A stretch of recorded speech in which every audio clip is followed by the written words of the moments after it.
बात आज योगी की दो प्रतिज्ञाओं की, जिसकी बदौलत सीएम योगी उत्तर प्रदेश को उत्तम प्रदेश बनाने का रोड मैप तैयार कर रहे हैं। संदेश साफ है, क्राइम पर जीरो टॉलरेंस होगी और कब्जा माफिया पर नो मर्सी।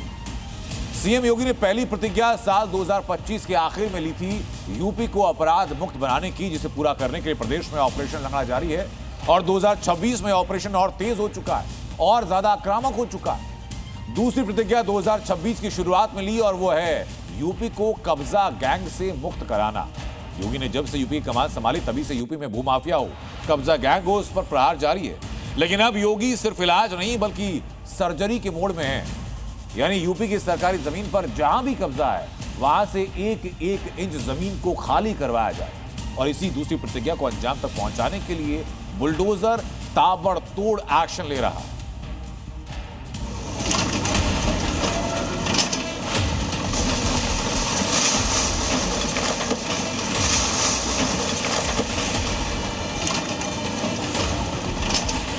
कब्जा कोई भी करेगा किसी भी स्मारक पर, किसी भी पौराणिक स्थल पर, वो कोई भी होगा, उसको छोड़ूंगा तो नहीं। योगी का वचन ही शासन है और योगी ने तय कर लिया है कि अवैध कब्जे को मिट्टी में मिलाकर ही दम लेना है।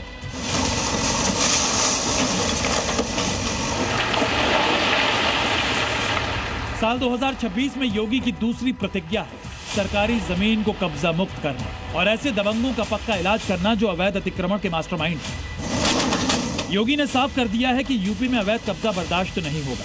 भूमाफिया और दबंगों के खिलाफ कठोर कार्रवाई जारी रहेगी और योगी की प्रतिज्ञा पूरी करने के लिए बुलडोजर मिशन पर निकल पड़ा। आज बाबा के बुलडोजर का टारगेट सेट है। पहला वाराणसी का तालमंडी इलाका, जहां अवैध घर दुकान पर प्रहार किया जा रहा है।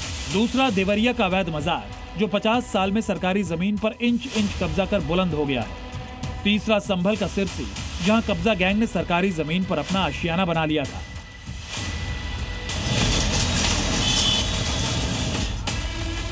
बाबा के बुलडोजर ने आज सबसे बड़ा एक्शन वाराणसी के तालमंडी इलाके में लिया। यहां की तंग गलियों में हथौड़ों की धीमी रफ्तार को देखते हुए अतिक्रमण को हटाने के लिए बुलडोजर उतर चुका है। देखिए, बुलडोजर अब अपने एक्शन में आ चुका है और यहाँ पर लगातार अब फिर से एक बार बुलडोजर गरजने जा रहा है।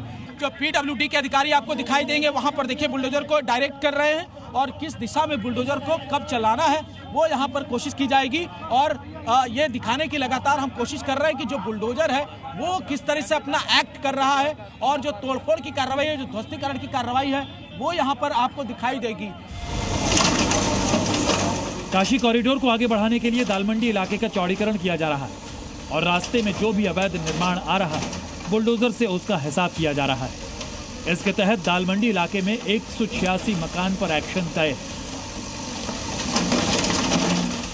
दालमंडी की गली के मुहाने पर अवैध निर्माण ढहाकर रास्ता बनाने का काम शुरू हो गया है, लेकिन इस एक्शन से व्यापारियों में हड़कंप भी दिख रहा है। विरोध में कई दुकानें बंद रहीं तो दालमंडी की गलियों में सन्नाटा पसरा रहा। पूरा इलाका छावनी में तब्दील हो गया। धीरे धीरे मकानों के तोड़ने का जो सिलसिला है वो शुरू हो चुका है, यानी 3 मंजिले मकान को सबसे पहले मुहाने पर बड़ी कार्रवाई को अंजाम देते हुए ये गली अब गली नहीं रह जाएगी, क्योंकि जैसे ही यहाँ पर एक्शन शुरू होगा इस रास्ते को चौड़ा किया जाएगा। 17.5 मीटर चौड़े इस पूरे रास्ते पर सिर्फ और सिर्फ बुलडोजर की कार्रवाई। वहीं अधिकारियों का कहना है कि अभी 10 और मकानों को तोड़ा जाएगा। चौड़ीकरण का काम चल रहा है और हमारे साथ पीडब्ल्यूडी के अधिकारी के सिंह मौजूद हैं। किस तरह की कार्रवाई अभी चल रही है? अभी अवैध निर्माण था, उसको तोड़ने की कार्रवाई चल रही है। अभी कितने ऐसे मकान हैं जिनको चिन्हित किया गया जो बुलडोजर की कार्रवाई जिस पर हुई? 10 मकान। 10 मकान और बचे हैं। और रजिस्ट्री कितने मकानों की हुई? 20 मकानों। दरअसल काशी विश्वनाथ मंदिर तक पहुंचने के लिए दालमंडी से वैकल्पिक रास्ता बनाया जा रहा है। इस रास्ते में आने वाले 181 मकानों और 6 मस्जिदों की पहचान की गई है। नई सड़क से लेकर चौक थाने तक 650 मीटर की दालमंडी गली को 60 फुट चौड़ा किया जाना है। इसमें 30 फुट की सड़क और दोनों तरफ 15-15 फुट की पटरी होगी। इसके अंदर बिजली, सीवर और पानी की व्यवस्था अंडरग्राउंड की जाएगी। यहाँ से तारों का जाल साफ किया जाएगा। यानी योगी का मिशन है दालमंडी के रास्ते को चौड़ा कर बाबा विश्वनाथ के दरबार तक पहुंचने के लिए अलग बड़ा रास्ता तैयार करना। और इस मिशन को पूरा करने की राह में जो भी रोड़ा बनेगा उसे बुलडोजर से ऐसे ही हटा दिया जाएगा। वाराणसी से जयपाल के साथ ब्यूरो रिपोर्ट, जी मीडिया।